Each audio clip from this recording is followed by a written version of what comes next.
We also know that she may be lost. She may already be gone. She may have already gone home to the Lord that she loves and is dancing in heaven with her mom and her dad and with her beloved brother Pierce and with our daddy. And if this is what is to be, then we will accept it. A $1.2 million bounty, a forensic civil war, and a heartbreaking goodbye. On day 24, the hunt for Nancy Guthrie has officially shifted from a rescue to a recovery mission. For more true crime stories like this, hit the subscribe button.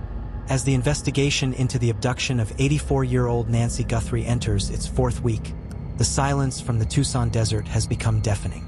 On February 24, 2026, day 24 of the search, the Guthrie family reached a breaking point that manifested in a staggering financial and emotional gamble. Savannah Guthrie, appearing in a raw, 4-minute video on Instagram, announced that the family is offering a private reward of up to $1 million for any information leading to the recovery of their mother. Hi there. I'm coming on to say it is day 24 since our mom was taken in the dark of night from her bed.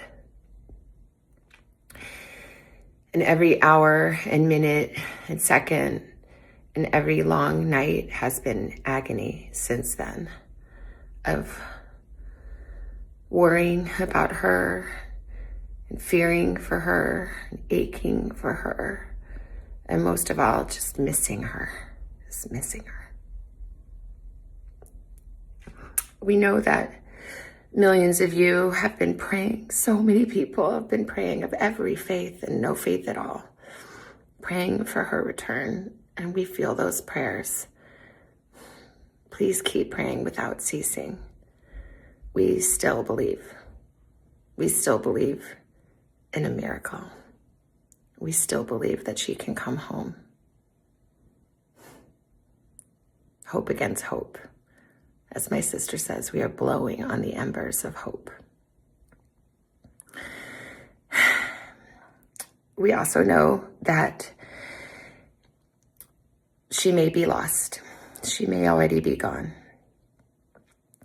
She may have already gone home to the Lord that she loves and is dancing in heaven with her mom and her dad and with her beloved brother Pierce and with our daddy. And if this is what is to be, then we will accept it. But we need to know where she is. We need her to come home. For that reason, we are offering a family reward of up to $1 million for any information that leads us to her recovery. All of the information about this reward and the details is in the caption below. You can call the 1-800-TIP line. You can be anonymous if you want. Someone out there knows something that can bring her home. Somebody knows. We are begging you to please come forward now. We also know that we are not alone in our loss. We know there are millions of families that have suffered with this kind of uncertainty. And for that reason today, we also are donating $500,000 to the National Center for Missing and Exploited Children for their work in helping families who are coping with loss and actively looking for those who are lost. We are hoping that the attention that has been given to our mom and our family will extend to all the families like ours who are in need and need prayers and need support. So please, if you hear this message, If you've been waiting and you haven't been sure, let this be your sign to please come forward, tell what you know, and help us bring our beloved mom home so that we can either celebrate a glorious, miraculous homecoming or celebrate the beautiful, brave, and courageous and noble life that she has lived. Please be the light in the dark. Thank you. This isn't just a reward. It is a Hail Mary designed to shatter the loyalty of anyone in the suspect's inner circle. The strategy behind this million-dollar figure is twofold. First, it addresses the slog of the investigation. As private investigator Steve Fisher noted, rewards of this size are often a double-edged sword. While they generate tens of thousands of tips, many of them from scammers or psychics, they also create a cannibalistic dynamic within criminal elements. If the masked monster seen on the porch has accomplices or a handler, $1 million is enough to make a partner turn state's evidence. However, law enforcement, including the Pima County Sheriff's Department, had reportedly advised the family to hold off on this massive number early on, fearing the sheer volume of junk leads would overwhelm an already taxed 911 dispatch system.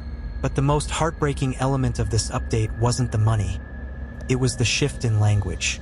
For the first time, Savannah spoke of her mother in the past tense, or rather, in a spiritual present. She may have already gone home to the Lord that she loves, Savannah said, her voice wavering. She may be dancing in heaven with her beloved brother Pierce and our daddy. This admission signals that the family, while blowing on the embers of hope, is realistically bracing for a recovery mission. Nancy, who required daily cardiac medication and a pacemaker, has been without her vital care for nearly a month. In tandem with this, the family announced a $500,000 donation to the National Center for Missing and Exploited Children, NCMEC. A classy move aimed at redistributing the media oxygen their case has consumed back to other families who lack Savannah's platform. For more true crime stories like this, hit the subscribe button. While the family prepares for the worst, the forensic backbone of the case is suffering from what insiders are calling an ego-driven stalemate. A bombshell report from CBS News has confirmed that the DNA sample recovered from inside Nancy Guthrie's home is being classified as low-level and mixed. This means the biological material is a cocktail of Nancy's DNA and a foreign male contributor. But the concentration is so thin that standard processing is failing to produce a clean profile for CODIS, the FBI's national database. This technical failure has exposed a deep rift between Pima County Sheriff Chris Nanos and the FBI. It has been revealed that Nanos is stubbornly utilizing a private lab in South Florida, a facility the department has had a contract with since 2022, rather than sending the evidence directly to the FBI's elite lab in Quantico, Virginia.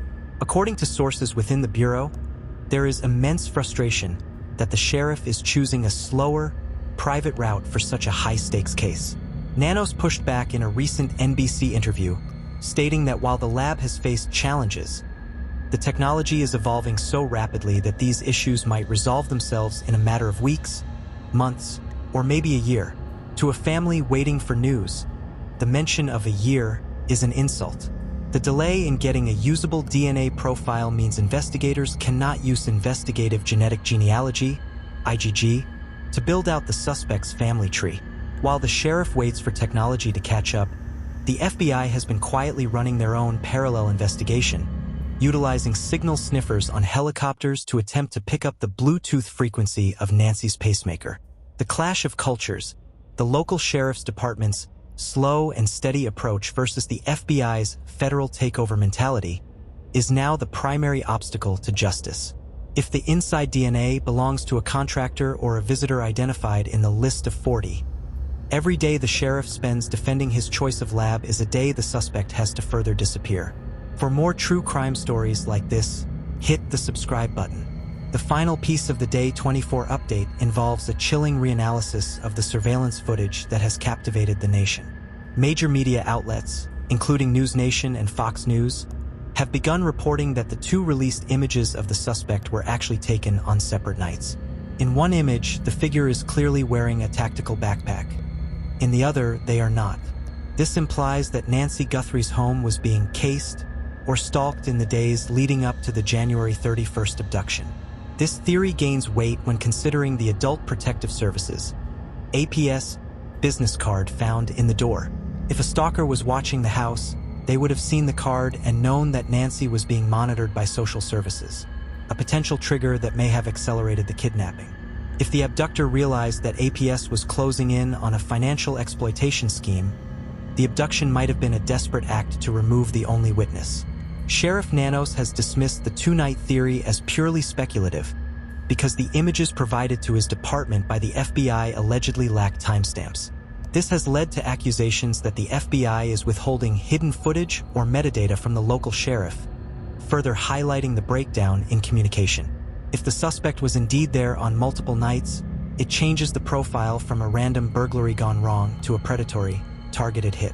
As volunteer search groups are told to stay away from the property to avoid contaminating what's left of the scene, the public is left to wonder. If the kidnappers were there for days, how many other cameras in the Catalina foothills caught a glimpse of the man with the pinky ring before he finally made his move? If you have any information on Nancy Guthrie, you can contact the Puma County Sheriff at 520-351-4900. And you can also contact the FBI at 1800-CALL-FBI or go to tips.fbi.gov. And as always, you've been watching True Crime Story Vault, where every story is told with facts, empathy, and respect for those who can no longer speak for themselves. For more true crime stories like this, hit the subscribe button, like, and comment your thoughts below. Until next time, remember, the truth is never buried.